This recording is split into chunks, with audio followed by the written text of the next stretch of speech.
Hello and welcome to this problem, lead code hard problem number 1377, which is frog position after t seconds. So this is one of those lead code hard problems which I usually say is really not that hard. It's a medium to hard level problem and it's actually a doable problem. If somebody asks you this in a contest like environment, I think this is a surely doable problem within 30 minutes, right? So let's look at this problem and let's solve this.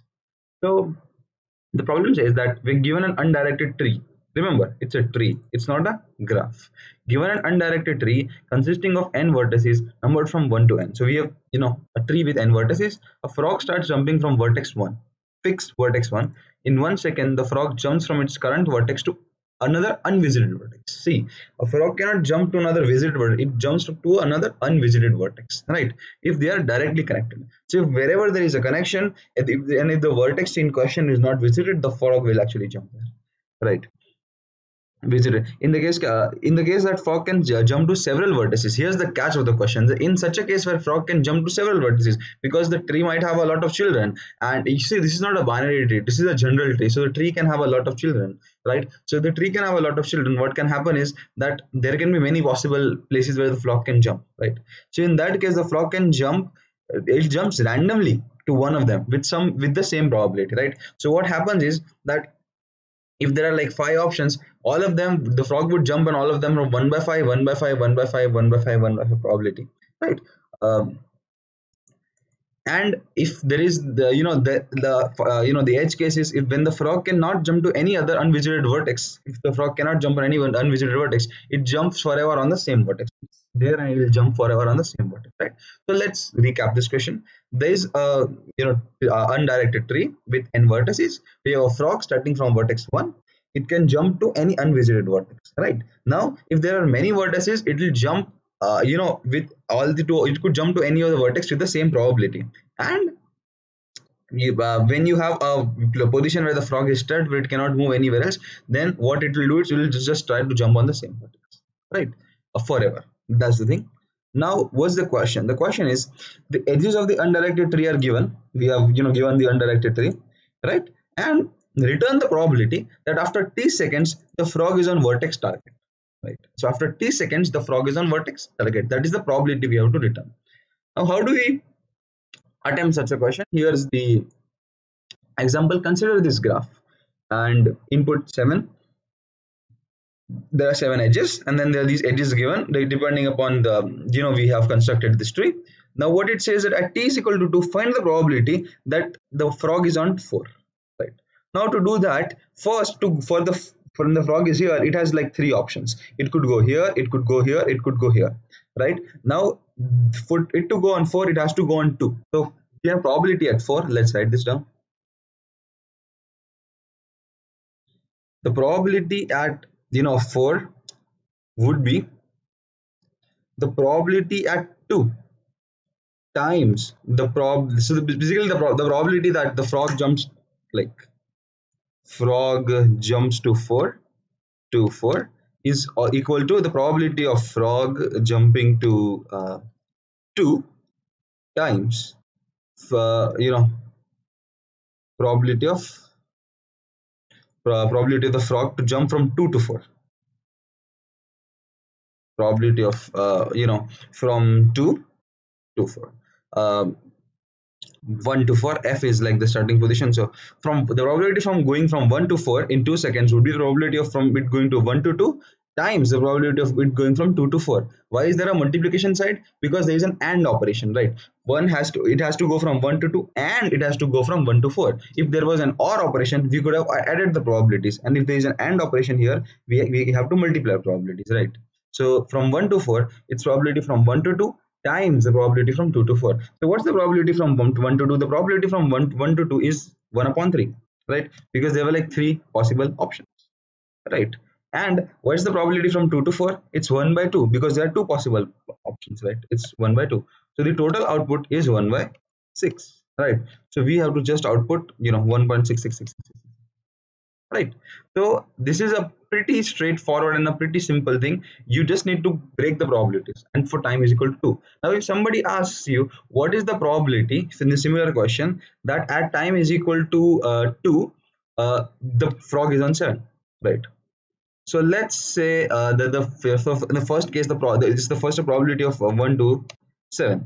Now that's it. I mean, in the second iteration, we will have to find out the probability that it remains on 7. So probability that it goes from 1 to 7 is actually 1 by 3, right? 1 by 3. And then now it will, what's the probability that it will be on 7? The probability would be 1, because there is nowhere to go from 7. It will actually loop around the vertex forever, right? So the probability is 1 to 7.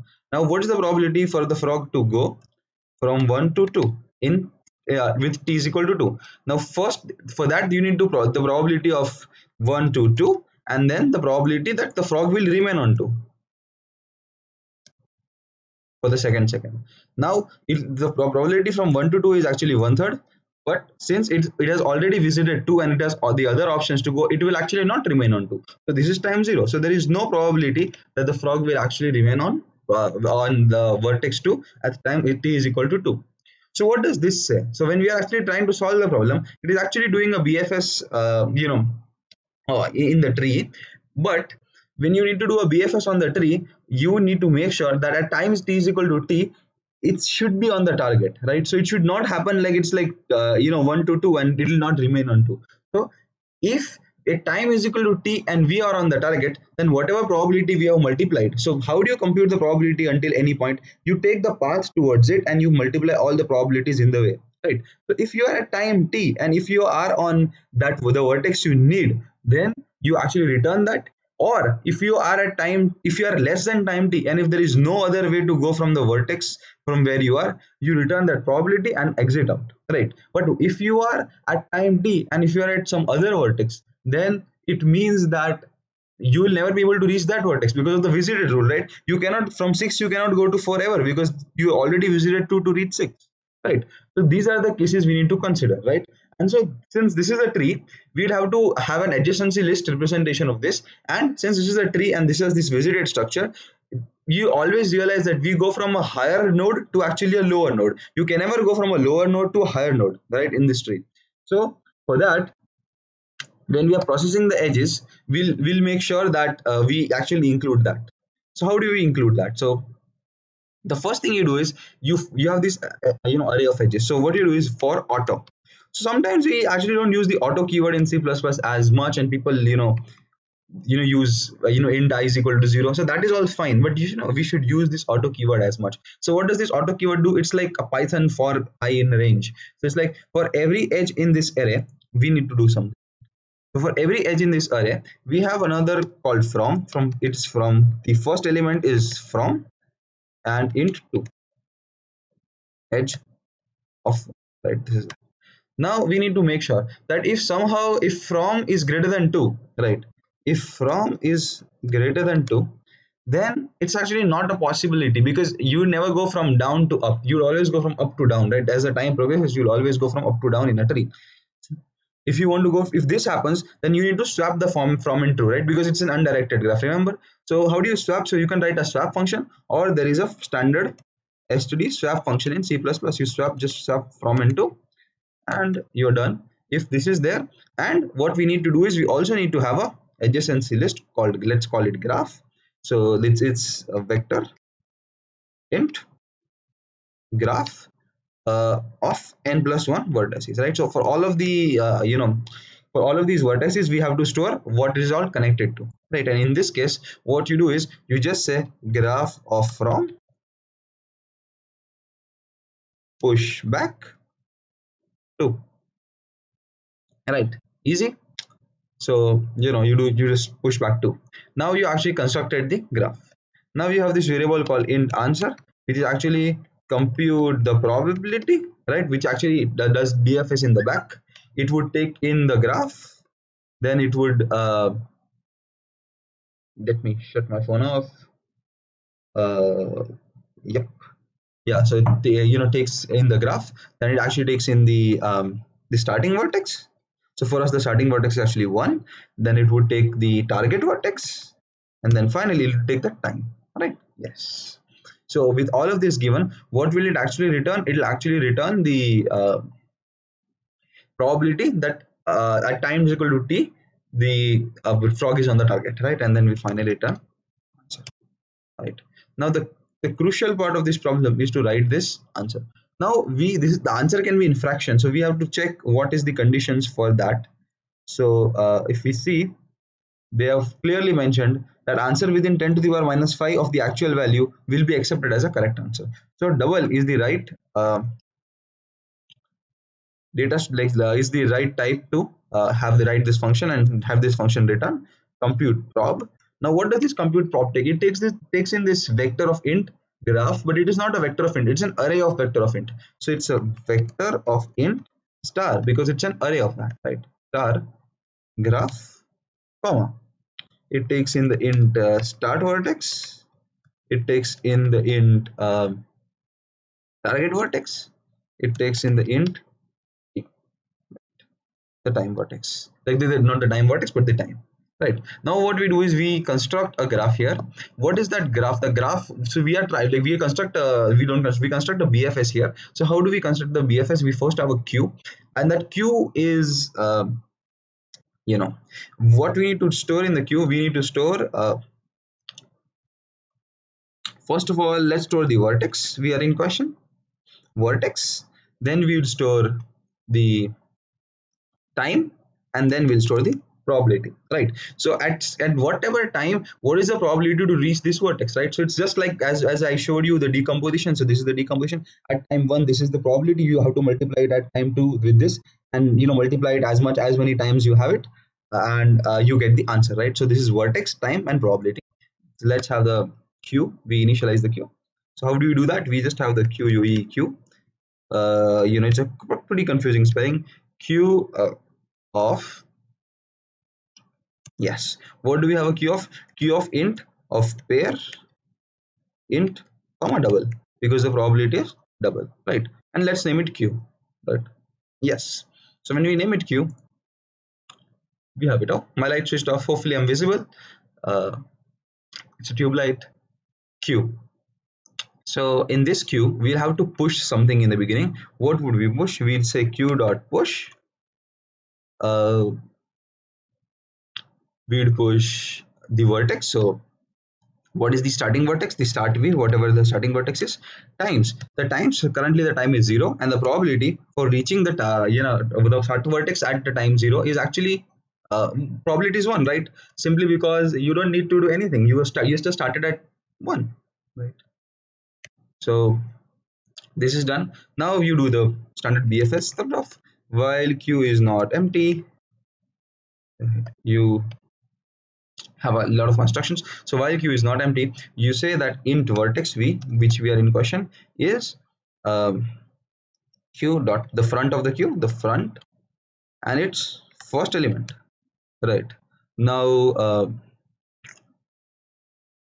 now we have q dot time. So time t is q dot front, its second dot first, right? And we have int q dot probability, which is this is called this variable time because t we already defined. This is time,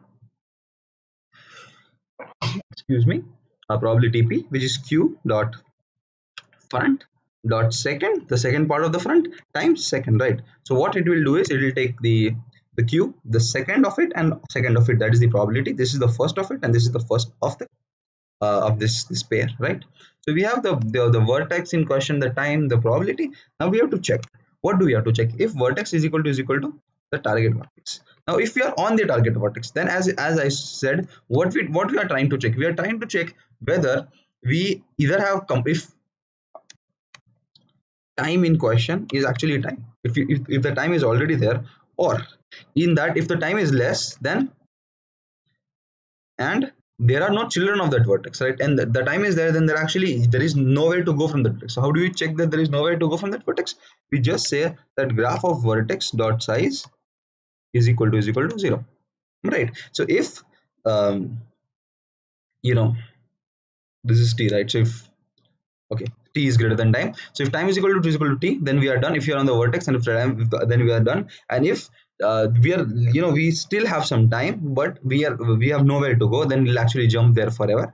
and we have nowhere to go, then we return the probability which we have right now, or else we just return 0 because we are on the vertex and the time is up and we are not where we have to be, or we are on the time is less and we are on the vertex, so it will go somewhere else and then there is nowhere to come back to the vertex, right? We need the target vertex, right?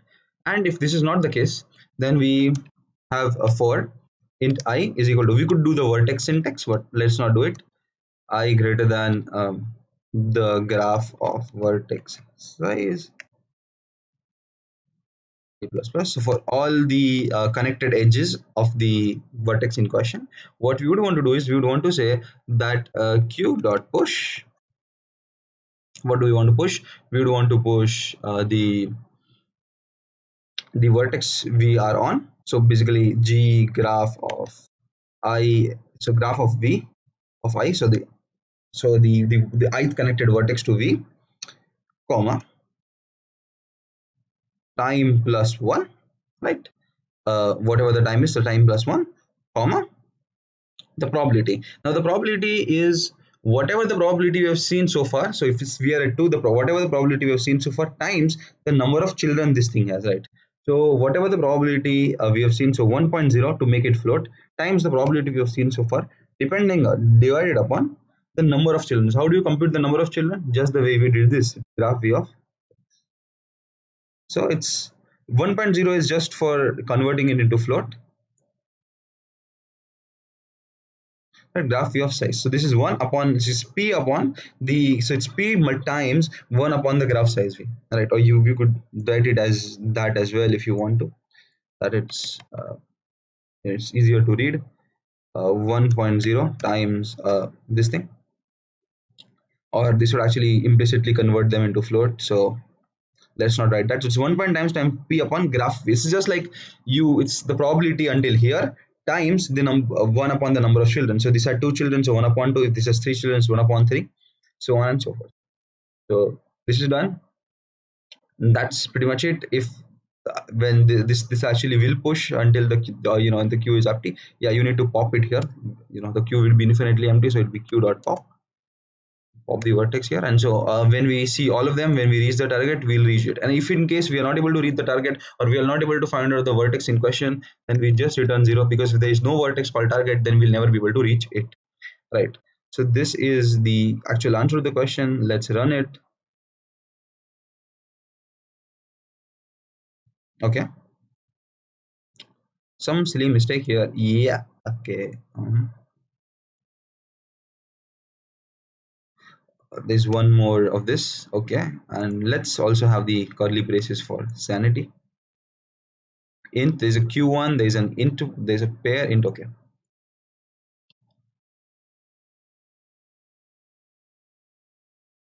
oh, unexpected. Okay. Yes. So there's this comma here, right? Oh, no. There's this. This is correct, but we don't need this because there'll be a comma here because it's an int comma pair of double, right? Yeah. There was a typo.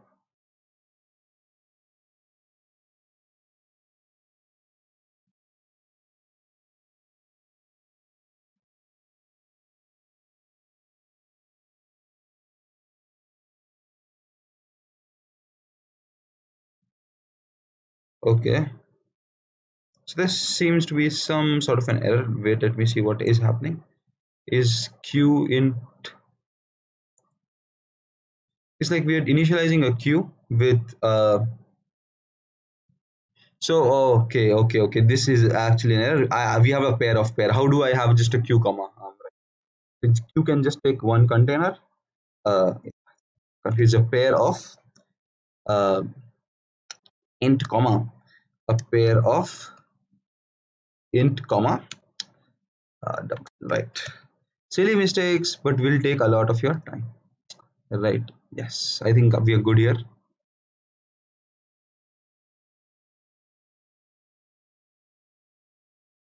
Oh, there's some error in the code as well. Let me see where. Let's debug this, right? So if vertex is equal to target. Mm-hmm. Yeah, let's see. Okay, so this was a very silly mistake. I actually tried to debug this, but I mean, I realized a very silly mistake. So what mistake I did was I did this. It's double because the probability I'm taking is actually not int. So when this gets stored in int, it'll always be zero because it's between 0 and 1. And when I actually do double, let's run this.